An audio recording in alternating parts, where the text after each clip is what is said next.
नमस्कार दोस्तों, स्वागत है आपके अपने YouTube चैनल संस्कृत अड्डा पर। दोस्तों, आज की जो वीडियो इसमें हम करेंगे यहाँ पर यूटेट एग्ज़ाम में जो पहले एग्ज़ाम हुआ था 2021 में जूनियर लेवल का, तो इसका जो यहाँ पर क्वेश्चन पेपर है जो है हम इसको इस वीडियो में करने वाले हैं।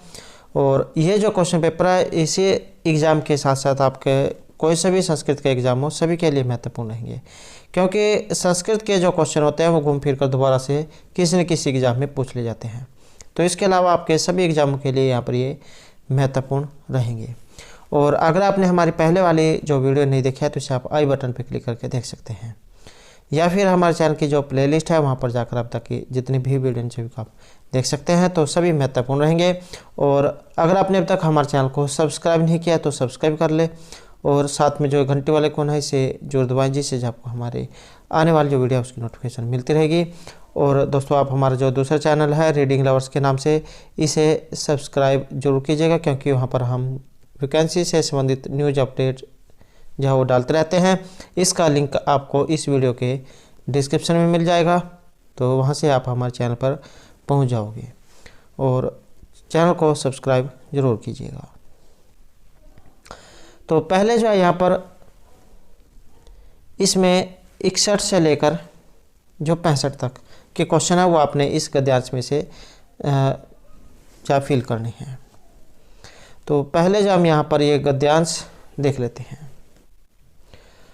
प्राचीन कालस्य कथा अस्ति, प्राचीन समय की कथा है। और एकस्मिन् आश्रमे ऋषि धौम्य शिष्य सह वस्ति सम, ऋषि जयधौम जो ऋषि थे इनके साथ रहते थे। एक आश्रम में ऋषि धौम्य शिष्यों के साथ रहते थे। ये जो वस्ती जो है, जैसे वस्ती दिया गया है, ये बना तो लट लकार में है वर्तमान काल में, लेकिन जो सभी इस प्रकार का जो शब्द लग जाता है पीछे सम, तो इसका मतलब भूतकाल में हो जाता है। तो रहते थे।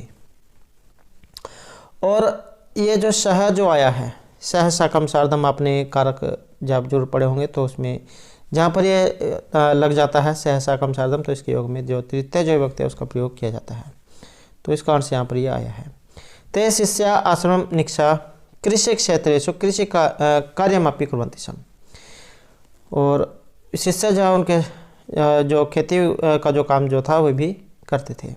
तेषु एका तीव्रसरल बालासीत् तस्य नाम अरुणी आसीत्। वर्षाकाले एकस्मिन् दिवसे प्रचंडा वृष्टिः अभवत्। धन्यक्षेत्रे धन्य आरोपणार्थं जलं रक्षणीयमासीत्। गुरुः दौम्यम् अरुणिम् आहूय अवदत्, अरुणे धनक्षेत्रं गच्छ, तत्र जलस्य रक्षणं कुरु। ये जो अरुणी जो ये जो धौम जो यहाँ पर गुरु जो थे ऋषि, ये शिष्यों के साथ रहते थे, और जो शिष्य थे वो आश्रम में रहने के साथ साथ जो खेती का जो काम था वो भी करते थे। और उनमें से एक सरल स्वभाव का बालक था, उसका नाम था अरुणी। और एक दिन जब बहुत तेज़ बरसात होती है और जो धान के जो खेत है, धान आरोपणार्थम, जल की रक्षा कर धान की रक्षा करने के लिए वो वहाँ पर जाते हैं। और गुरु धौम ये अरुणी को बुलाकर कहते हैं कि अरुणी, धान के जो खेत है वहाँ पर जाओ और तत्र जल संरक्षण करो, वहाँ पर जल की रक्षा करो। उसके बाद एकस्मिन् स्थले क्षेत्र बंधा भग्नासीत्, बांध आप कह सकते हैं। तो भग्ने क्षेत्र बंधे अरुणी मृत्तिका स्थापितवान, जो खेत में जो भी बांध बना हुआ था तो वो टूट जाता है एक दिन, और अरुणी मृत्तिका स्थापितवान, अरुणी जो वहाँ पर मिट्टी को रख देते हैं। परंतु त्वरितम एवरेन जल वेगेन मृत्तिका प्रभाविता, परंतु जो पानी जो था उसका प्रभाव जो बहुत तेज था, तो इस कारण से वहाँ पर जो मिट्टी जो रखी हुई थी वो कट जाती है। अरुणी बार बार क्षेत्र बंधे मृत्तिका में क्षिप्त, परंतु सकला प्रयासा व्यर्थ भुवन। अरुणी बार बार वहाँ पर मिट्टी लगा देता है, लेकिन उसके सारे जो प्रयास है वो विफल हो जाते हैं। अरुणी एक उपाय चिंतवान, अरुणी उसने एक उपाय सोचा, और क्षेत्र बंधे अस्मिन् में सीतवा जलरोधम कृषामि, और जो नाका जो टूट गया था, जो वहाँ पर जो बांध जो टूट गया था वो अपने शरीर को ही वहाँ पर रख देते हैं।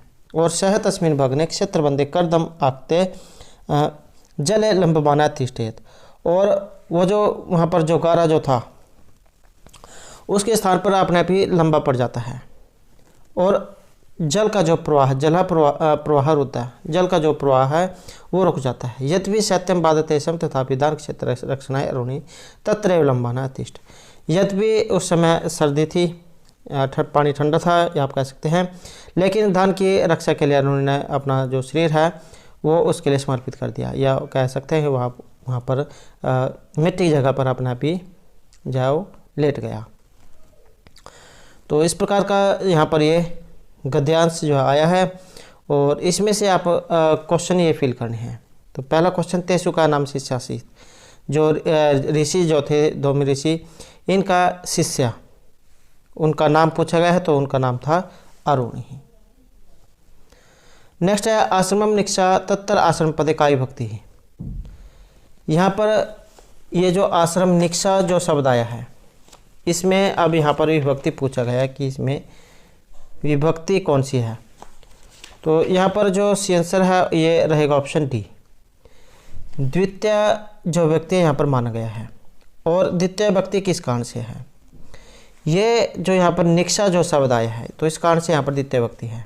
आपने कारक में पढ़ा होगा अभितः प्रीतः समय निक्षा प्रति योग्य भी, अर्थात अभितः चारों ओर, प्रीतः सब और, निक्षा समीप, हाँ प्रति और तरफ से।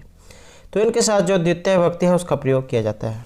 तो यहाँ पर ये निक्षा शब्द जो आया है इस कारण से यहाँ पर इसमें जो द्वितीय जो व्यक्ति है उसका प्रयोग किया गया है। नेक्स्ट है यहाँ पर अतिष्ठत, इसमें जो मूल धातु को क्या है, तो मूल धातु यहाँ पर स्था धातु ठहरने अर्थ में, और अतिष्ठत जो यहाँ पर रूप बनता है लंग लकार जो है इसमें बनता है अतिष्ठत, अतिष्ठतम, अतिष्ठन। तो लंग लकार में रूप बना है और धातु है इसमें स्था। नेक्स्ट है निक्षा शब्द से विलोम पदम अस्ति। निक्षा जो यहाँ पर शब्द है, निक्षा का मतलब होता है समीप, पास। तो पास का क्या होगा, दूर, दूरम। और इसके अगर योग में आ जाए तो द्वितीय जो विभक्ति है उसका प्रयोग इसके योग में किया जाता है। द्वितीय विभक्ति और कर्मणि द्वितीय जो सूत्र उससे द्वितीय विभक्ति होती है। और कर्म की बात करें तो कर्तुर इप्सितम कर्म एक सूत्र है जिससे कर्म जो संज्ञा है ये होती है। नेक्स्ट रहेगा कर्दम अक्ते, इतस्मिन पदे कर्दम है शब्द का अर्थ है। कर्दम जो यहाँ पर शब्द आया है इसका मतलब पूछा गया है, तो इसका रहेगा ऑप्शन ए, कीचड़ कह सकते हैं या फिर आप देसी भाषा में से गारा जो कह देते हैं वो समझ सकते हैं। नेक्स्ट है यहाँ पर गद्यांश है ये भी, और 66 से लेकर 70 तक के जितने भी क्वेश्चन हैं ये आपने सभी इसमें से चुनने हैं।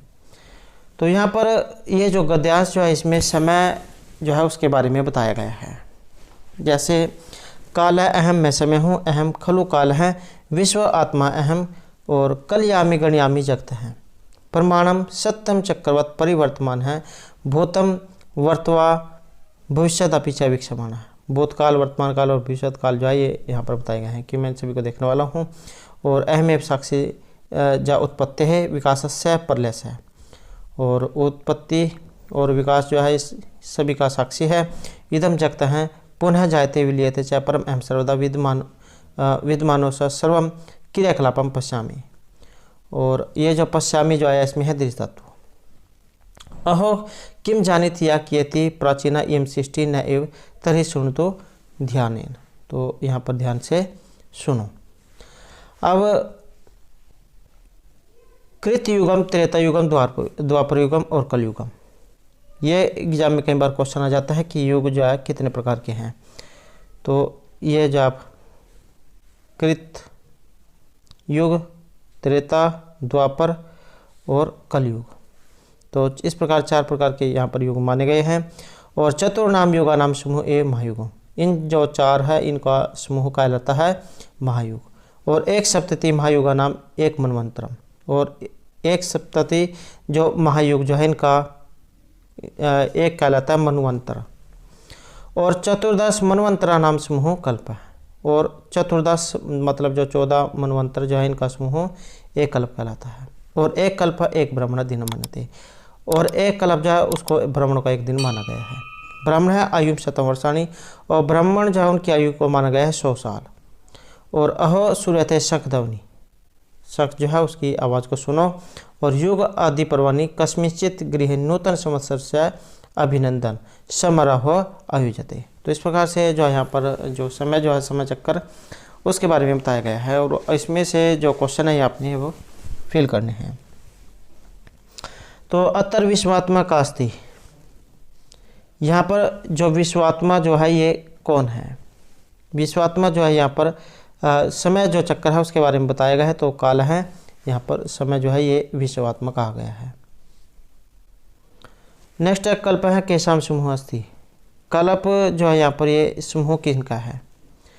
तो यहाँ पर रहेगा ऑप्शन बी, चतुर्दश मनवंतर जो इनको मिलाकर एक कल्प बनता है। नेक्स्ट रहेगा ब्राह्मण है आयु कति वर्षाणी, ब्राह्मण जो है इनकी आयु कितने वर्ष है? तो ब्राह्मणों की जो आयु है 100 वर्ष मानी गई है। तो यहाँ पर रहेगा ऑप्शन ए।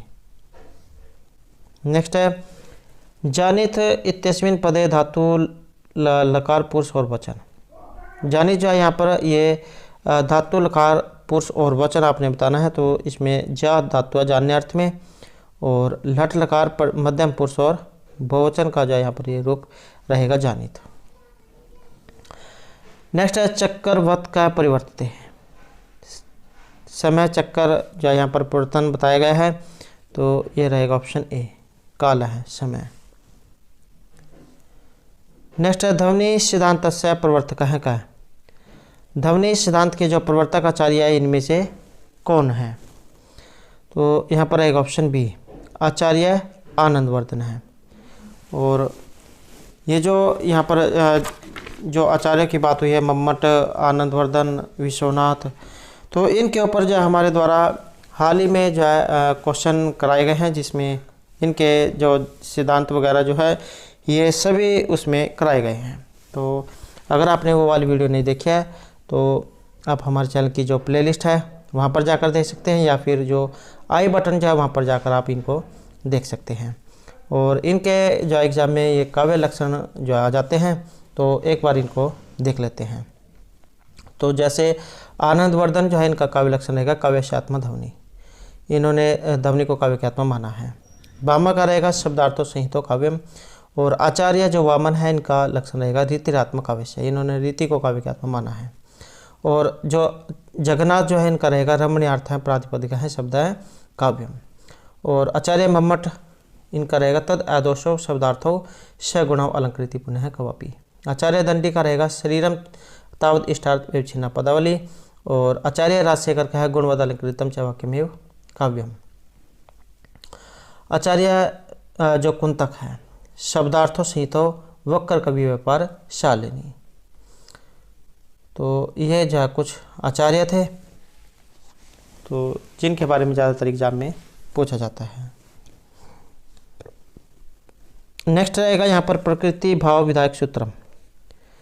तो प्रकृति भाव जो करने वाला सूत्र है यहाँ पर ये इसमें पूछा गया है। तो प्रकृति भाव करने वाला जो यहाँ पर सूत्र है यह रहेगा ऑप्शन डी, प्लुत प्रक्रिया अचि नित्यम। इस सूत्र के द्वारा होता है प्रकृति भाव। और इसके अलावा भी और जो एग्ज़ाम में पूछे जाते हैं तो इनके बारे में भी एक बार जा देख लेते हैं। तो जैसे भ्या संज्ञा करने वाला सूत्र होता है यचिभम, और घी संज्ञा होती है शेषो घैसकी के द्वारा।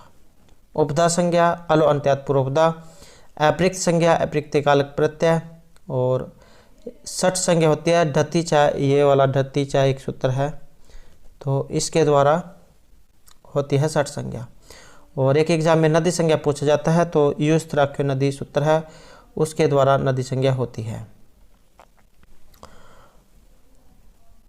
और जो यहाँ पर एक आता है अवसान संज्ञा, विराम अवसान एक सूत्र है उसके द्वारा अवसान संज्ञा होती है। और इधर द्वैद्वचनम यहाँ पर प्रगृह जो है इसके द्वारा जो प्रगृह संज्ञा है ये होती है। और टी संज्ञा करने वाला है अचौंत्यादि टी। धातु संज्ञा भुआदो धातु हैं। उपसर्ग संज्ञा उपसर्ग क्रियायोगी। और वृद्धि संज्ञा होगी वृद्धि रात के द्वारा और वृद्धि रेची से उत्तर से वृद्धि। ऐसे ही आदेंग गुण है जो सूत्र उसके द्वारा गुण संज्ञा और आद गुण से गुण होता है। पद जो संज्ञा है ये होती है सुप्तिगंतम पदम के द्वारा। तो ये जो कुछ महत्वपूर्ण सूत्र थे। नेक्स्ट रहेगा बाह्य प्रयत्न गतिविधियां भवती। बाह्य प्रयत्न यहाँ पर पूछा गया है और इसके अलावा एग्जाम में जैसे यहाँ पर ये बाह्य पूछा गया है, बाह्य कितने हैं। अभ्यंतर भी एग्जाम में पूछा जाता है कि अभ्यंतर कितने हैं। अभ्यंतर और बाह्य ये दोनों ही जो महत्वपूर्ण हैं। तो बाह्य प्रयत्न तो रहेंगे ऑप्शन ए। यहाँ पर बाह्य प्रयत्न है 11 और कौन कौन से होते हैं, जैसे विवार, श्वास, अघोष, संवार, नाद, घोष, अलप्राण, महाप्राण, उदात, अनुदात, सवरित। तो और ये जो है 11 हैं। और अगर एग्जाम में अभ्यंतर प्रयत्न आ जाए तो ये है 5। सपृष्ठ, ईषद सपृष्ठ, ईषद विवरित, विवरित और संवरित। तो इनकी संख्या 5 है। सपृष्ठ जो है इनमें आते हैं का से लेकर मा तक जो 25 जो वर्ण होते हैं। ईषद सपृष्ठ जो वर्ण है इसमें आता है अंतस्थ वर्ण, ये जो य, र, ल, व जो है, तो ये अंतस्थ वर्ण आते हैं ईषद सपृष्ठ में।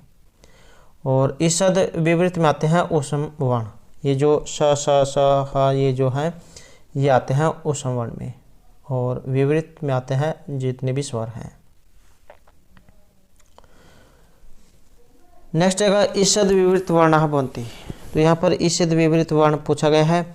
तो ये जो ऊष्म वर्ण जो होते हैं गर्म वर्ण, जब हम इन्हें अपने मुख से बोलते हैं तो हमारे जो मुख जो है वहाँ से वायु गर्म निकलती हुई प्रतीत होती है, तो इन्हें इसलिए इन्हें ऊष्म वर्ण कहा गया है। श, ये वाला स और ह।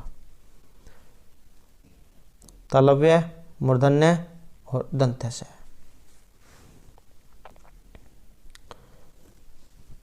नेक्स्ट जो है यहाँ पर अच व्यवधान रहित हल वर्ण नाम संज्ञा। अचों की व्यवधान से रहित संज्ञा इनमें से कौन सी है। तो यहाँ पर है ऑप्शन ए संयोग जो संज्ञा है यहाँ पर इनकी मानी गई है।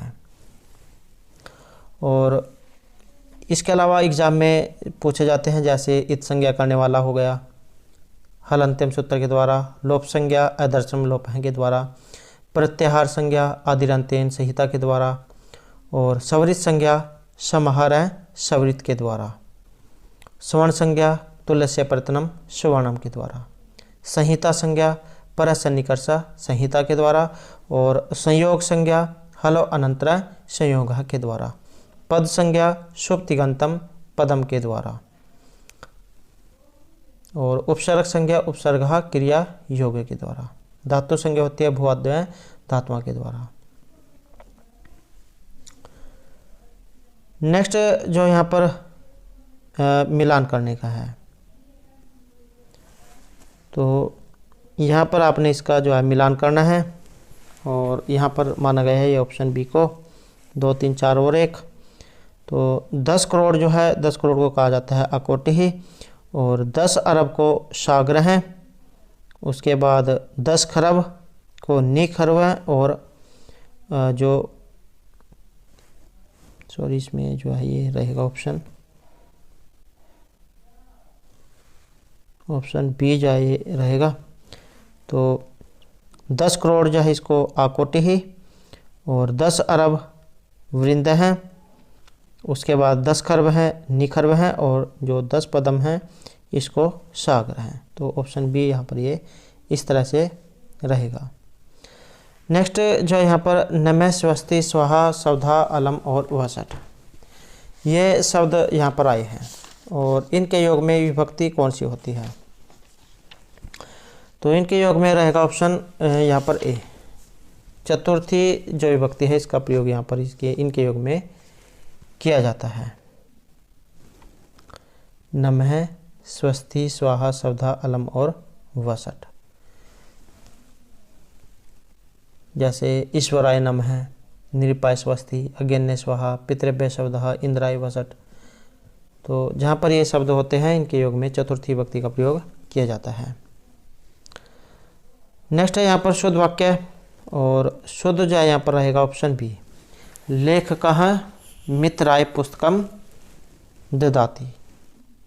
ये और यहाँ पर ये मित्राय क्यों आया है, क्योंकि जो देना अर्थ जो है इसमें चतुर्थी विभक्ति जो है उसका प्रयोग किया जाता है देने अर्थ में। चतुर्थी संप्रदानिक सूत्र के द्वारा चतुर्थी होती है। जैसे विप्राय गाम ददाति, पुत्राय धनम पार्थ्यते, विद्याय यत्ते। तो ऐसे ही लेखक है मित्राय पुस्तकम ददाति, तो देने अर्थ में यहाँ पर चतुर्थी विभक्ति जो है उसका प्रयोग किया गया है। नेक्स्ट है यहाँ पर अधोलिखित संवादम समुचित किया कर्म कर्तृपदे पूर्यत। तो यह अपने क्रिया कर्म कर्तृपद जो है इसमें बनाना है। जैसे गगनः नयने त्वं किं करोसि, उसके बाद नयना अधुना तो पुस्तकम पठ्यते।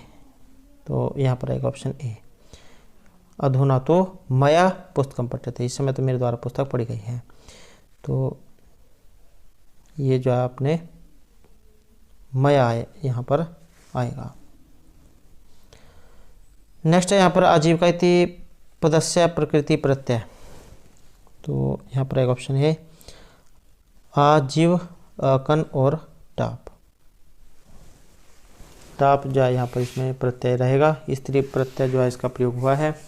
और प्रत्यय की बात करें तो 3 प्रकार के जो प्रत्यय इसमें माने गए हैं, कर्तृ, तदित और स्त्री प्रत्यय। तो स्त्री प्रत्यय में होते हैं जिन प्रत्यय का प्रयोग पुल्लिंग से स्त्रीलिंग में किया जाता है। जैसे टाप हो गया, चाप, इनी, ती। तो जैसे यहाँ पर टाप जो है इसका प्रयोग किया गया है, तो स्त्री प्रत्यय जो है उसका ये उदाहरण है। नेक्स्ट है जगत लियते इत्यत्र पद विच्छेदम अस्ति। तो ये पद विच्छेद इसका आपने बताना है, तो इसका रहेगा ऑप्शन ए। ये जगत लियते, द जो है इसको ला हो जाता है। नेक्स्ट है वर्तमाना इत्यत्र प्रत्यय अस्ति। वर्तमाना में जो यहाँ पर प्रत्यय है ये कौन सा है? तो वर्तमाना में जो प्रत्यय ये ऑप्शन रहेगा ए। सानच जो प्रत्यय उसका यहाँ पर प्रयोग किया गया है। और जो सानच जो प्रत्यय है इसका प्रयोग होता है वर्तमान काल में। तो वर्तमान काल में, और जो आत्मनेपद जो होती है, आत्मनेपदी जो धातु हैं उसमें सानच प्रत्यय का प्रयोग किया जाता है। इसके स और च इनका लोप हो जाकर आन जो है ये शेष बचता है। तो ये वाला आन शेष बचता है। और सानच प्रत्यय से बनने वाले जो शब्द है ये विशेषण के समान होते हैं। इनके रूप पुल्लिंग में राम के समान, स्त्रीलिंग में रमा और नपुंसकलिंग में फल के समान चलते हैं। तो जैसे सेव धातु है और पुल्लिंग में सेवमान है, इसके पीछे विसर्गा होगी। और जो स्त्रीलिंग है इसमें आ की मात्रा लग जाएगी। और जो नपुंसकलिंग है उसमें लास्ट में जो है माँ होगा। जैसे सेवमान है, सेवमाना, सेवमानम। तो इस प्रकार से इनके रूप ये बनेंगे। नेक्स्ट है भवेत इति पदे पुरुषवास्ति। तो भवेत जो है यहाँ पर इसमें रहेगी भू धातु और मध्यम पुरुष का ये रूप है। और देखने में आपको जो है यहाँ पर लग रहा होगा कि एक वचन में है, प्रथम पुरुष एक वचन का, लेकिन जैसे ये है यहाँ पर है भवेत। और अगर इसके पीछे नीचे हलंत होता तब ये बनता एक वचन में, प्रथम पुरुष एक वचन में। और इसके पीछे यहाँ पर ये नहीं है तो इस कारण से मध्यम पुरुष का है। भवेत भवेताम, भवेत भवेताम भवेयुः, भवे भवेतम भवेत। मध्यम पुरुष और बहुवचन जो है उसका रूप ये यहाँ पर रहेगा। नेक्स्ट है अमह इति पदस्य हिंदी भाषा में अर्थ है। अमह जो यहाँ पर आया है इसका हिंदी भाषा में क्या अर्थ होता है? तो इसका यहाँ पर अर्थ लिया गया है खाने से। नेक्स्ट है शुद्ध विभक्ति सिद्धांत शुद्ध रूपम किमस्ति। यहाँ पर आपने इसमें शुद्ध रूप बताना है। तो शुद्ध रूप जो है यहाँ पर ये इसमें माना गया ऑप्शन बी को, श्रृंगार है। नेक्स्ट है श्रवण स्तरे यद अवरोध हस्ती। सुनने का जो स्तर होता है उसमें जो यहाँ पर जो भी कुछ अवरोध है, रुकावट है, तस्मीर सुधार कर तुम सके, तो उसमें सुधार कर सकते हैं। तो ध्यान केंद्रित के द्वारा, जो सुनने वाले जो उपकरण होते हैं उनके द्वारा, और या फिर जो सुस्पष्ट जो उच्चारण है उसके द्वारा। तो यहाँ पर जो इस कारण से सही आंसर ये डी को माना गया, क्योंकि इन सभी के द्वारा हम सुनने का जो स्तर है हमारा उसमें हम सुधार कर सकते हैं। नेक्स्ट आएगा विद्यार्थिना व्याकरण दृष्टया शुद्ध रूपेण वक्तुम सक्षमाः सन्ति न वा। संदर्भ अनुरूपम परस्परम संबंध तर्कपूर्ण वाक्य नाम प्रयोग समर्था सन्ति न वा। सम्यक रूपेण च उच्चारण कर्तुम समर्था न वा। एतानि तत्वानि कीदृश आकलन संबंधानि। तो इनका संबंध किस आकलन से रहेगा? तो यह सभी जो यहाँ पर रहेगा ऑप्शन सी में, भाषणात्मक। तो यहाँ पर शुद्ध रूप से वक्तुम समर्था, बोलना जो है, बोलना यहाँ तो सुनने, यहाँ पर सुनने की बात है, यहाँ पर लिखने की है, ये सृजनात्मक अलग है। तो बोलना था अर्थ मतलब होता है भाषण देना, आत्म संवाद करना, तो ऑप्शन सी रहेगा भाषणात्मक के द्वारा। नेक्स्ट है शार्ल्यात् कठिनम प्रति इत्येतस्य शिक्षणस्य उदाहरणमस्ति। सरलता से कठिनता की ओर, इस प्रकार का जो यहाँ पर शिक्षण सूत्र का उदाहरण है ये कौन सा है? तो ये माना गया ऑप्शन बी को, विद्या प्लस अर्थी, विद्यार्थी रूप यहाँ पर इसका ये बनेगा। और एग्ज़ाम की दृष्टि से ये महत्वपूर्ण है, क्योंकि एग्ज़ाम में कई बार जो है, जैसे यहाँ पर विद्यार्थी जो शब्द आया है इसकी संधि एग्ज़ाम में आ जाती है। तो ये संधि आपने याद रखनी है।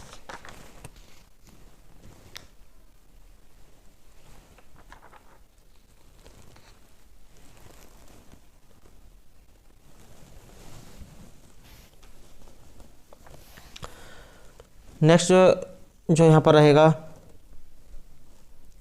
डिसलेक्सिया। यह भी जो यहाँ पर क्वेश्चन आया है एग्ज़ाम की दृष्टि से महत्वपूर्ण है, क्योंकि एग्ज़ाम में एक जो यहाँ विकार वाला जो क्वेश्चन है ये ज़रूर पूछ लिया जाता है। तो बाल विकास जो है उसमें ये क्वेश्चन पूछ जाता है, और ये जो बाल विकास जो है इसके ऊपर जो हमारे द्वारा पहले जो वीडियो बनाई गई है, जिसमें इनके ये जो विकार जो यहाँ पर बताया गया है इसके बारे में कराया गया है। तो ये जो यहाँ पर डिसलेक्सिया जो आया है, बात करें हम इसकी, तो यहाँ पर हमारा जो सी आंसर है ऑप्शन डी रहेगा, पठन विकारण। पढ़ना जो विकार है ये इसमें जो आता है। और जैसे यहाँ पर आया है डिसलेक्सिया, अगर एग्ज़ाम में आ जाए इलेक्सिया, तो इलेक्सिया और डिसलेक्सिया ये इन दोनों का संबंध है पढ़ने से। अगर आ जाए मौखिक रूप से सीखने में जो अक्षम होते हैं उन्हें कहा जाता है अफेजिया और डिस्फेजिया। अगर लिखने में आ जाए तो वो होते हैं अग्रेफिया, अप्रेक्सिया, डिस्ग्राफिया और डिस्प्रेक्सिया। तो ये है लिखने संबंधी बीमारी या विकार। और अगर आ जाए ये गणित वाला, तो सबसे आसान है, जिसके पीछे कुलिया लगा होगा तो इसका मतलब है वो गणित संबंधी है। जैसे डिस्कैकुलिया और ग्राफिकल डिस्कैकुलिया, लेक्सिकल डिस्कैकुलिया। तो जिसके पीछे ये कुलिया वाला जो शब्द होगा तो इसका मतलब है कि ये गणित संबंधी विकार है। तो पढ़ने की अक्षमता एलेक्सिया डिसलेक्सिया, मौखिक रूप से सीखने की अक्षमता अफेजिया डिस्फेजिया, लिखने की अक्षमता अग्रेफिया, अप्रेक्सिया, डिस्ग्राफिया और डिस्प्रेक्सिया। और गणित संबंधी विकार जो है ये वर्बल डिस्कैकुलिया, ग्राफिकल डिस्कैकुलिया और लेक्सिल डिस्कैकुलिया। तो ये कुलिया वाले गणित से संबंध रखते हैं। नेक्स्ट है यहाँ पर शिक्षक हैं कक्षायाम शिक्षण उपादानानाम उपयोग करोति अनेन। शिक्षक जो कक्षा में इनमें से किस उपकरण जो है उसका प्रयोग कर सकता है, इस प्रकार से आप समझ सकते हैं। तो यहाँ पर ये माना गया ऑप्शन सी का, शिक्षण बोधगम्यम सरलम भवति। तो शिक्षक अगर कक्षा में शिक्षण उपकरण जो है उनका अगर प्रयोग करे तो इससे जो पढ़ना जो है वो आसान हो सकता है। तो शिक्षण बोधगम्य सरलम भवति। तो दोस्तों ये थे हमारे आज के यहाँ पर संस्कृत की परीक्षाओं के लिए कुछ महत्वपूर्ण प्रश्न जो आपके आगे आने वाले एग्जाम के लिए महत्वपूर्ण होंगे। और दोस्तों अगर आपने अब तक हमारे चैनल को सब्सक्राइब नहीं किया तो सब्सक्राइब कर ले, और हमारे साथ अंत बनाने के लिए धन्यवाद।